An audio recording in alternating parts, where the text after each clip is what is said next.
Assalamualaikum warahmatullahi wabarakatuh. Salam bahagia semuanya. Kali ini saya akan mencoba menjelaskan dan memaparkan tentang jurnal refleksi yang telah saya lakukan dan aksi nyata mengenai penerapan materi di modul 1.1 ini. Perasaan saya selama melakukan perubahan di kelas, pada awalnya saya merasa gelisah dengan kegiatan pembelajaran yang telah saya lakukan selama ini. Hal ini terjadi karena selama ini pembelajaran yang saya lakukan belumlah optimal. Hal ini dapat dilihat dari antusias peserta didik yang rendah ketika mengikuti proses pembelajaran yang saya lakukan. Kemudian saya juga belum optimal dalam mengembangkan potensi peserta didik saya. Nah, setelah mempelajari filosofi pendidikan Ki Hajar Dewantara, saya merasa tertantang dan semangat lagi untuk mengubah pola pikir saya dan mengubah strategi pembelajaran saya dengan menggunakan strategi pembelajaran yang baik yang tentunya akan menjadikan pembelajaran saya lebih menyenangkan, kemudian antusias peserta didik juga meningkat, dan potensi peserta didik dapat dikembangkan secara optimal. Setelah mempelajari filosofi pendidikan, menurut Ki Hajar Dewantara, ini tentu saja merubah pola pikir saya sehingga timbul ide atau gagasan dalam melakukan proses perubahan. Yang pertama, melakukan diagnosis awal untuk mengidentifikasi karakteristik, gaya belajar, serta bakat dan minat belajar peserta didik. Yang kedua, berdiskusi dengan rekan sejawat dan pimpinan mengenai strategi pembelajaran yang sesuai. Dan kemudian yang ketiga, merancang pembelajaran dengan menggunakan metode mikir, mengalami interaksi, komunikasi, dan refleksi. Yang keempat, melaksanakan pembelajaran berpusat pada murid dengan menggunakan metode mikir, kemudian sesuai dengan filosofi pendidikan Ki Hajar Dewantara tentang pentingnya pembentukan karakter sehingga peserta didik kita memiliki budi pekerja yang baik. Saya melakukan pembiasaan pembentukan karakter seperti sholat dua berjamaah, membaca surat pendek sebelum mulai pembelajaran, dan melakukan kegiatan sambut siswa. Pembelajaran dan pengalaman dalam bentuk catatan praktek baik. Yang pertama, saya mencoba menggali kodrat dan minat bakat anak melalui kegiatan diagnosis awal, dan melalui kegiatan ini saya menyadari bahwa setiap anak unik dengan segala kelebihan dan kekurangan yang mereka miliki. Dan saya menuntun dan mengarahkan mereka sesuai dengan keunikan mereka masing-masing. Kemudian catatan praktik baik yang telah saya lakukan bahwa di sini saya memberikan kebebasan bagi peserta didik seperti memberi kesempatan pada peserta didik untuk berbicara dan mengungkapkan perasaan serta ide-ide peserta didik, dan juga mengeksplorasi dan membangun pengetahuan peserta didik saya dengan secara mandiri melalui kegiatan pengamatan dan diskusi kelas. Kemudian saya akan berusaha menjadi guru, orang tua, teman, dan fasilitator yang baik bagi mereka sehingga muncul ketertarikan emosional yang kuat, dan ini lebih memudahkan dalam proses menuntun mereka sesuai dengan kodrat yang mereka miliki. Berikut foto bercerita dari seluruh rangkaian pelaksanaan dari mulai perencanaan, penerapan, dan refleksi.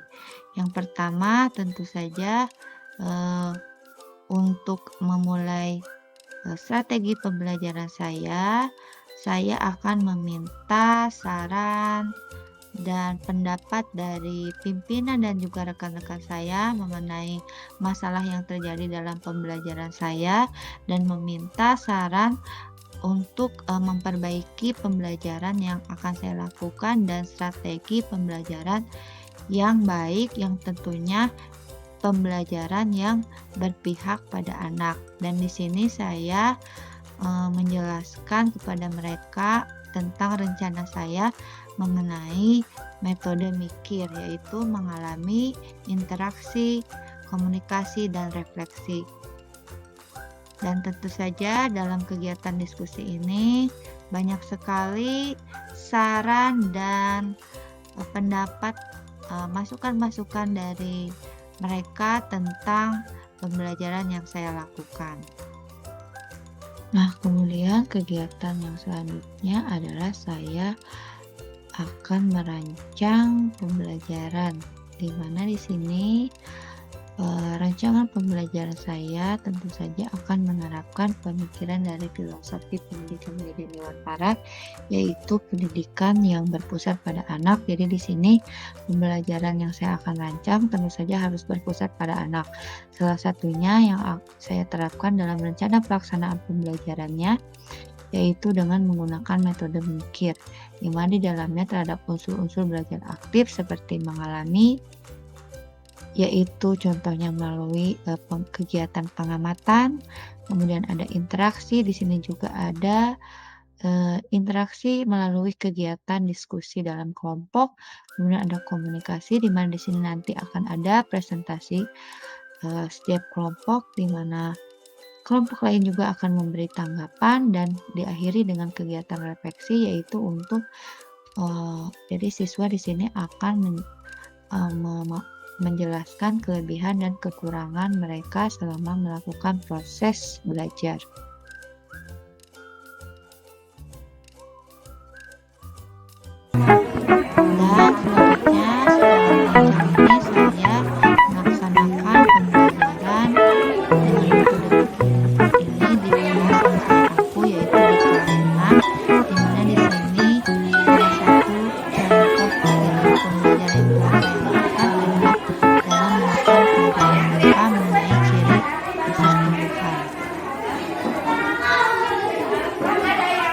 Dan selanjutnya setelah merancang ini saya melaksanakan pembelajaran dengan metode mikir ini di kelas yang saya ampu, yaitu di kelas 6, di mana di sini salah satu contoh video pembelajaran yang telah saya lakukan adalah dalam melakukan pelajaran IPA mengenai ciri usus tumbuhan. Dan selanjutnya setelah merancang ini saya melaksanakan pembelajaran dengan metode mikir ini di kelas yang saya ampu, yaitu di kelas 6, di mana di sini salah satu contoh video pembelajaran yang telah saya lakukan adalah dalam muatan pelajaran IPA mengenai ciri usus tumbuhan. Dan selanjutnya setelah merancang ini saya melaksanakan pembelajaran dengan metode mikir ini di kelas yang saya ampu, yaitu di kelas 6, di mana di sini salah satu contoh video pembelajaran yang telah saya lakukan adalah dalam muatan pelajaran IPA mengenai ciri usus tumbuhan. Dan selanjutnya setelah merancang ini saya melaksanakan pembelajaran dengan metode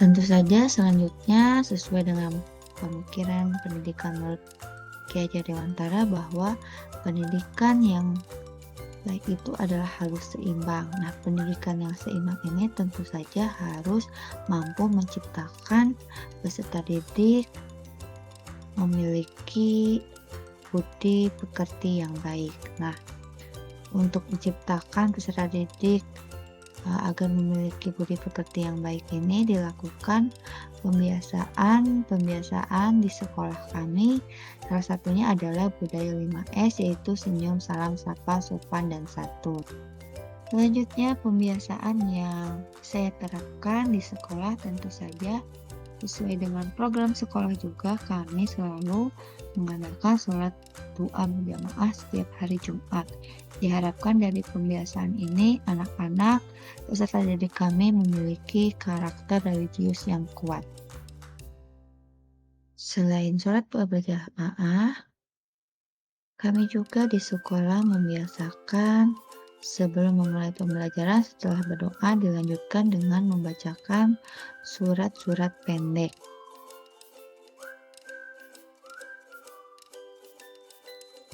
Ya, pembelajaran yang pernah dilakukan oleh Bu Riri yakni menerapkan pembelajaran aktif mikir ya, yang dikenalkan oleh Tanoto Foundation. Nah, melalui konsep pembelajaran mikir ini, Bu Riri mengajar dengan menerapkan beberapa unsur pembelajaran aktif. Yang pertama adalah mengalami. Bu Riri sebagai guru memfasilitasi anak-anak untuk terlibat dalam proses pembelajaran, yakni mengalami, di mana anak-anak berkolaborasi untuk mengidentifikasi masalah dan mencari informasi mengenai tumbuhan. Anak-anak mengamati tumbuhan yang dibawanya dan mengidentifikasi jenis perkembangbiakan tumbuhan tersebut. Ciri khusus dari tumbuhan tersebut. Secara tidak langsung melalui kegiatan tersebut yang dilakukan secara berkelompok, anak-anak juga berinteraksi, berdiskusi dengan kelompoknya, saling memberikan pendapat dan memberi komentar, serta bekerja sama untuk menjawab pertanyaan-pertanyaan yang ada pada lembar kerja peserta didik. Setelah kegiatan tersebut, guru juga meminta yaitu Bu Riri meminta siswa untuk mengkomunikasikan hasil temuannya atau hasil diskusinya di depan kelas dengan melaporkan setiap pekerjaan dan jawaban yang sudah dijawab pada lembar LKPD.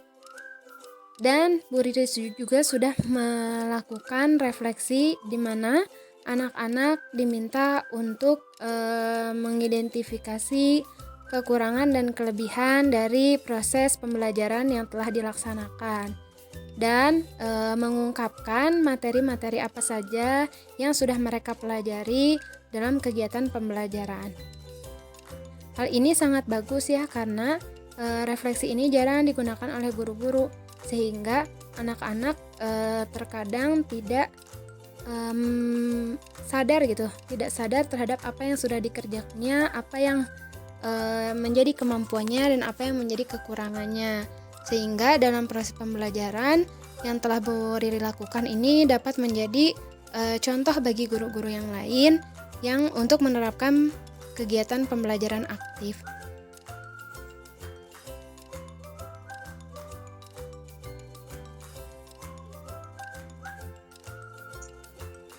Pembelajaran yang sudah dilakukan di kelas 6 pada pembelajaran IPA, saya sudah melihat pembelajaran yang dilakukan itu berpusat pada peserta didik, tidak lagi guru yang hanya mengontrol proses terjadinya pembelajaran di kelas.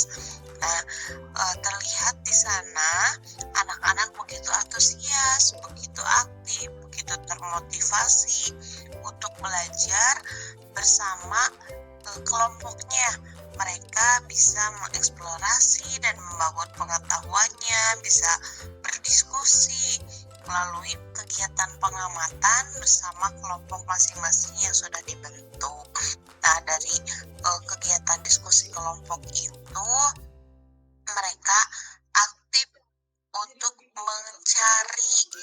menyelesaikan masalah, melakukan tahapan-tahapan demi tahapan dari LKPD yang sudah disediakan. Nah, dari sana mungkin itu menjadi pembelajaran yang bermakna bagi mereka, sehingga apa yang menjadi tujuan pembelajaran yang ingin kita capai bisa terlaksana dengan baik. Saya senang karena dilakukannya bersama teman, secara berkelompok. Semenjak mengikuti pembelajaran ini, saya sangat senang karena dilakukannya secara langsung dan nyata. Saya sangat senang karena bisa berdiskusi dengan teman dan juga membantu proses belajar dengan mudah. Pesan-pesan saya sangat menyenangkan karena menambah wawasan, dapat mengetahui eksperimen tentang IPA lebih dalam.